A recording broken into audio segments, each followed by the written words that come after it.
tama ba na ang sasabihin natin na pumasok ka, Panginoon, sa aking puso? Asking Jesus into your heart. Ito ba ay tama na sabihin natin sa mga tinuturuan natin na hingin mo sa Panginoon na siya'y pumasok sa iyong puso? So asking Jesus into your heart. So what happens when your heart door opens? So mostly yun po yung naririnig natin, na buksan mo ang pintuan ng iyong puso at papasukin mo ang Panginoong Hesus.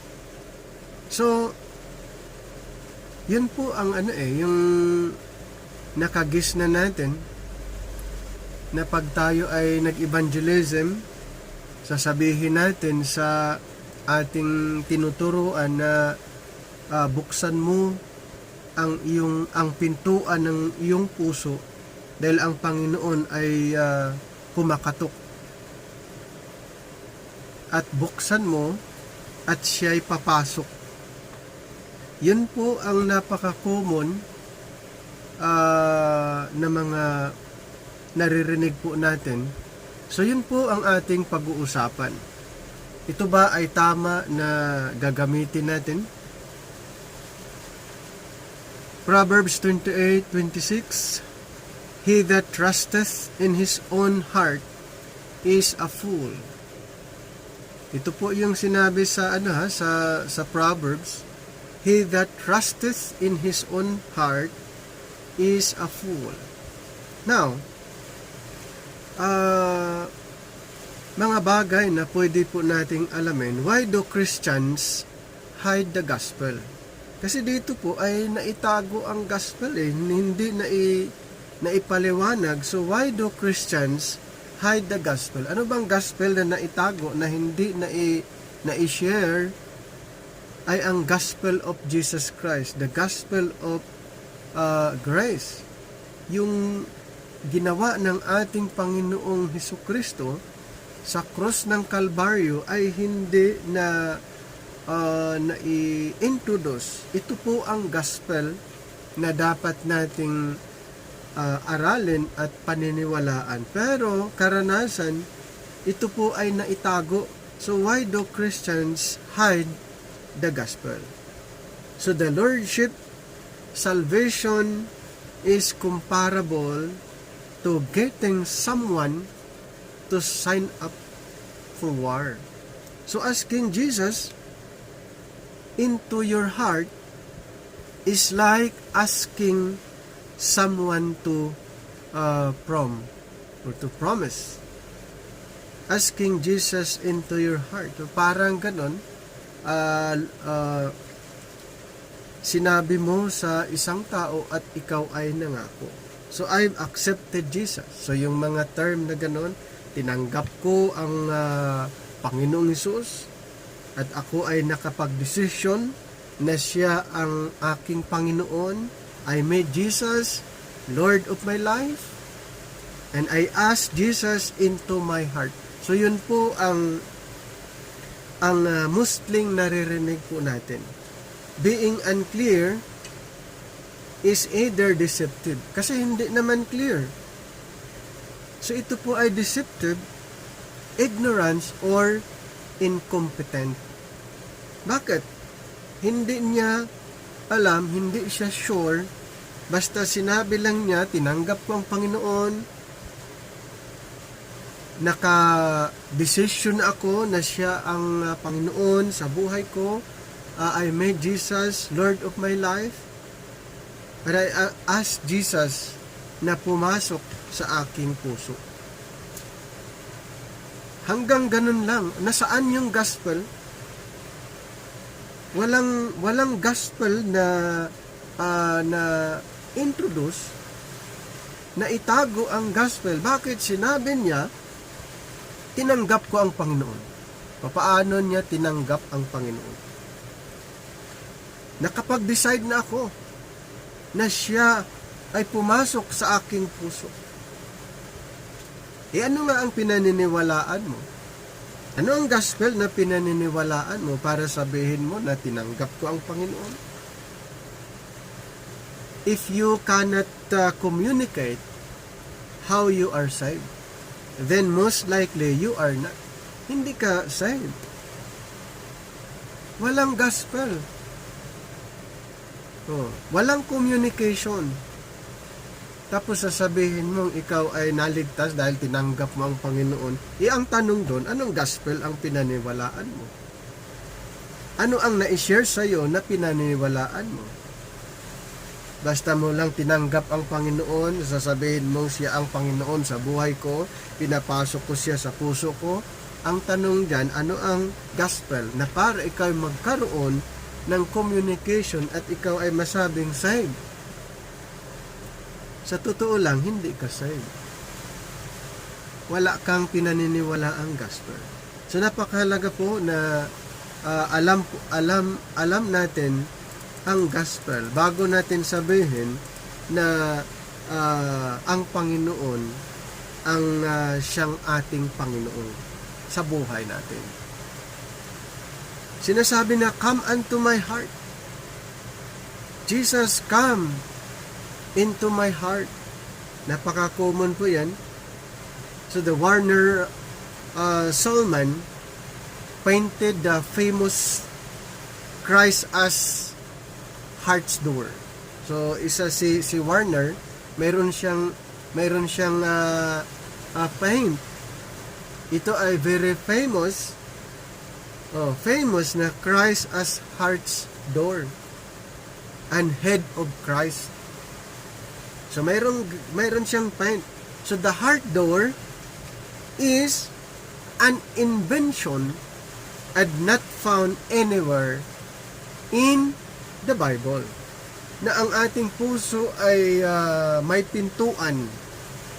Saan natin matatagpuan? So the heart door.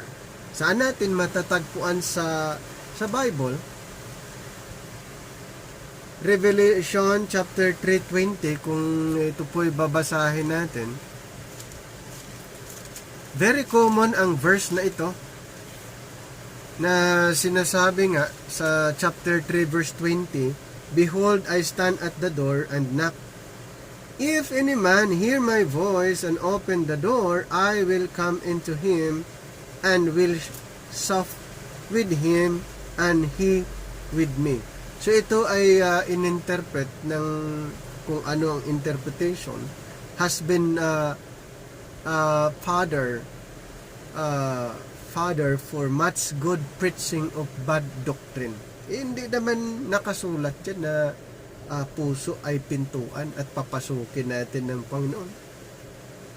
And then sa Luke 12:36, Luke 12:36, babasahin po natin. And ye yourselves like unto men that wait for their Lord, when he will return from the wedding, and that when he cometh and knocketh, they may open unto him immediately. Isa din ito sa mga misinterpret kaya naging na-spiritualize. So yun naman yung ang effect noon dahil sa spiritualization of the scripture, at alam natin ito po ay dangerous. Spiritualizing the scripture is dangerous. Katulad na dito sa Luke 12:36, when the Lord comes and knocks, immediate opening is necessary. So who is standing? Who is standing at the door knocking? Punta lang tayo saglit sa James chapter 5. James 5:8-9. James 5 verses 8-9. Be ye also patient, establish your hearts, for the coming of the Lord draweth nigh. And then verse 9, grudge not one against another, brethren, lest ye be condemned. Behold, the judge standeth before the door. Ayan po yung sinasabi sa James 5:8-9. So, who is standing at the door? According to James, the judge. So the problem has always been our heart. Di ba? Paano natin papasukin ang Panginoon so that the problem always being our heart is desperately wicked. Anong sinasabi sa Jeremiah 17:9? Jeremiah chapter 17 verse 9. The heart is deceitful above all things and desperately wicked. Who can know it? Tapos sasabihin natin, Panginoon, pumasok ka sa aking puso. Diba? Ayon nga sa Jeremiah na ang ating puso ay masama, marumi. So, papaano papasok ang Panginoon doon? Lilinisan niya yung dumi sa ating puso. So, the problem has always been our heart is desperately wicked. Dagdagan natin sa Genesis chapter 8,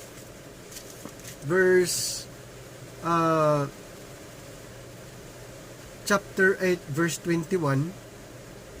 And the Lord smelled a sweet savor, and the Lord said in his heart, I will not again curse the ground anymore for man's sake.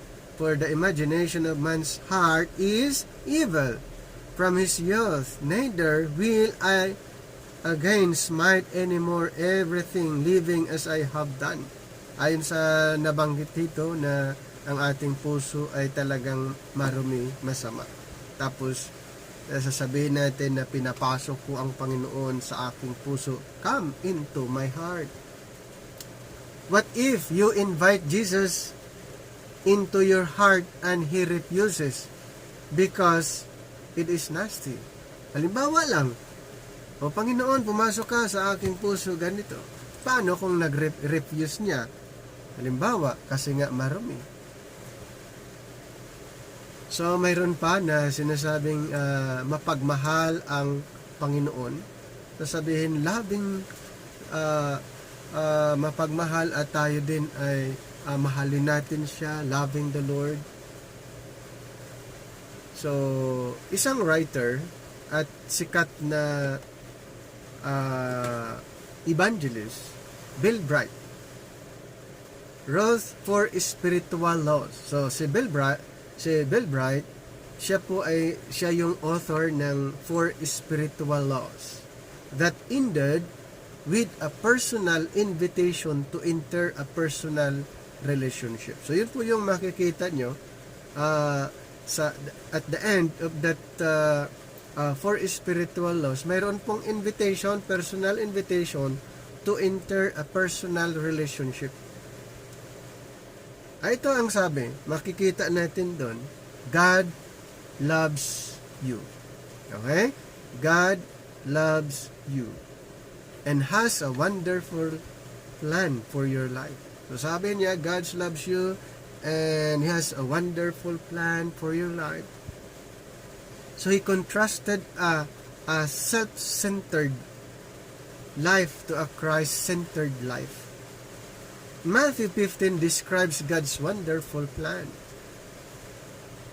So we must receive Jesus according to John 1:12. So ito po yung yung mga makikita natin in John 1:12. Okay, John 1:12. But as many as received Him, to them gave He power to become the sons of God, even to them that believe on His name. So yun po yung makikita natin. We must receive Jesus. Di ba? We must receive Jesus in John 1:12 and then believe on His name in John 6:47.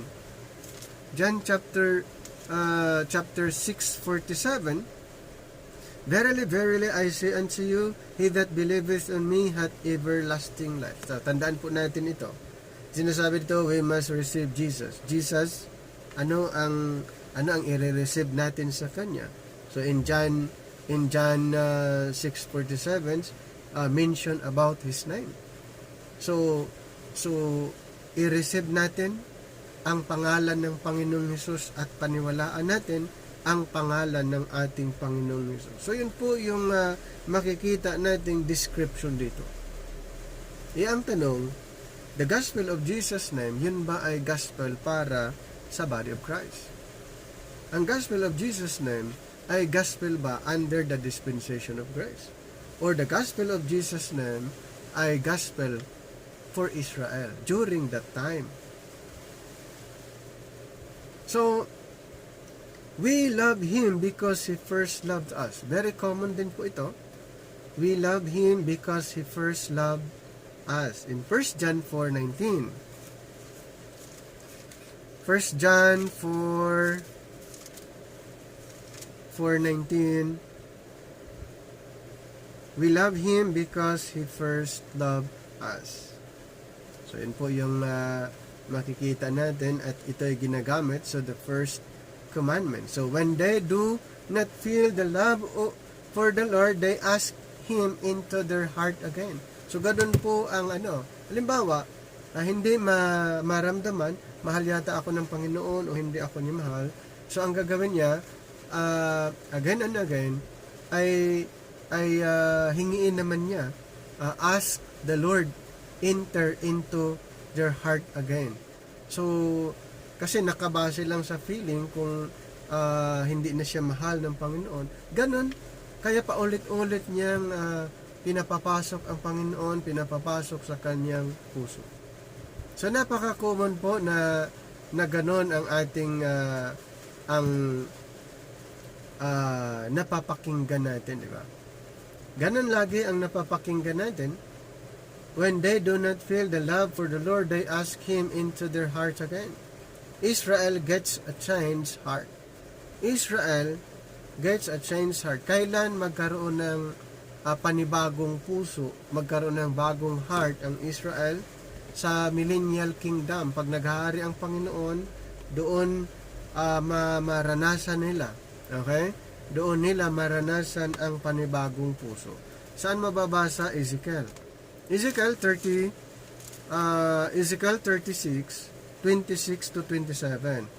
A new heart also will I give you, and a new spirit will I put within you, and I will take away the stony heart out of your flesh, and I will give you an heart of flesh, and I will put my spirit within you, and cause you to walk in my statutes, and ye shall keep my judgment and do them. So kailan maranasan ng Israel sa millennial kingdom?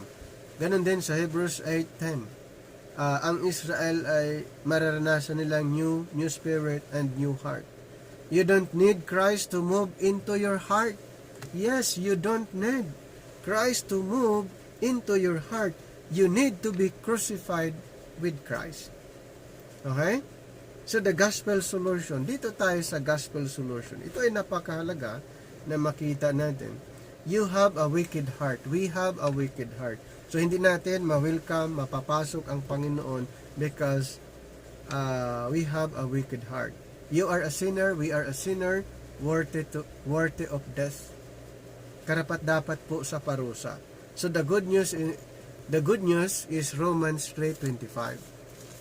Romans chapter 3 verse 25. Whom God had set forth to be a propitiation through faith in His blood to declare His righteousness for the remission of sins that are passed through the forbearance of God. So napakalinaw po. And then chapter 4 verse 5, but to him that worketh not, but believeth on Him that justified the ungodly, his faith is counted for righteousness. Napakalinaw po. The good news na makikita natin, Romans 3:25, chapter 4, and then Romans 5:8.